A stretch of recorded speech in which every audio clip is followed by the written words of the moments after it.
Colours Gujarati બે નવા show સાથે અસલ ગુજરાતીનું અસલ એન્ટરટેનમેન્ટ લઈને આવે છે। દશમી ક્રિએશન દ્વારા નિર્મિત શ્યામ ધૂન લાગી રે અને ટેલ એ ટેલ પ્રોડક્શન દ્વારા નિર્મિત યુનાઇટેડ સ્ટેટ ઓફ ગુજરાતનું પ્રીમિયર 29મી જુલાઈના રોજ સાંજે 7:30 અને 8 કલાકે માત્ર કલર્સ ગુજરાતી પર થશે। આય હાલો રે હાલો કલર્સ ગુજરાતી સાથે તેના જીવંત સારને સ્વીકારીએ। ગુજરાતના હૃદયમાં પગ મૂકો, તમારા પગ પરથી ઉતરવા માટે તૈયાર થઈ જાઓ, કારણ કે અમે તમારા માટે અસલ ગુજરાતીનું અસલ એન્ટરટેનમેન્ટ એકદમ નવા લુક અને બે નવા શોની રજૂઆત સાથે લઈને આવી રહ્યા છીએ, જે તમારા ટેલિવિઝન અનુભવને ફરીથી વ્યાખ્યાયિત કરશે। આ નવા પ્રકરણની ઉજવણી કરવા માટે કલર્સ ગુજરાતીએ એક નવી બ્રાન્ડ આઇડેન્ટ અને રાષ્ટ્રીય રંગારા લોન્ચ કર્યું છે, જેમાં આદિત્ય ગઢવી, ફાલ્ગુની પાઠક, અચિંત ઠક્કર, સૌમ્યા જોશી છે। રાષ્ટ્રગીત ગુજરાતની ભાવના અને મૂડને સુંદર રીતે કેપ્ચર કરે છે, જે પ્રદેશના સાંસ્કૃતિક ધબકારા સાથે પડઘો પાડે છે।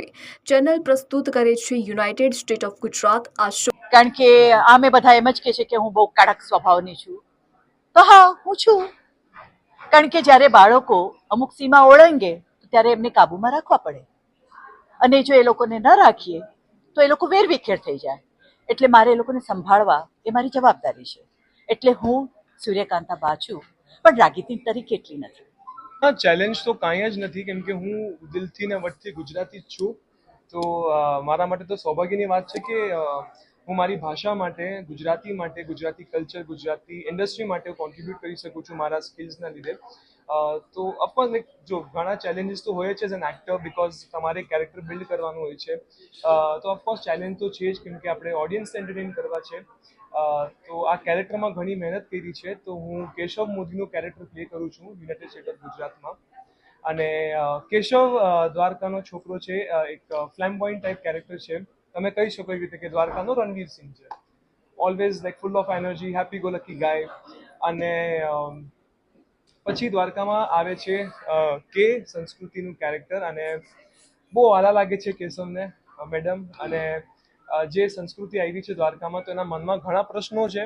મારું કેરેક્ટર છાયાનું છે, જે સૂર્યકાંતાની નણંદનો રોલ કરે છે। અને જેમ આપણે હોય ને એક ગુજરાતી થાળી હોય, એમાં ગળાશ હોય, તીખાશ હોય, મીઠાશ, એ બધું જ હોય, પણ એક તણખો હોય।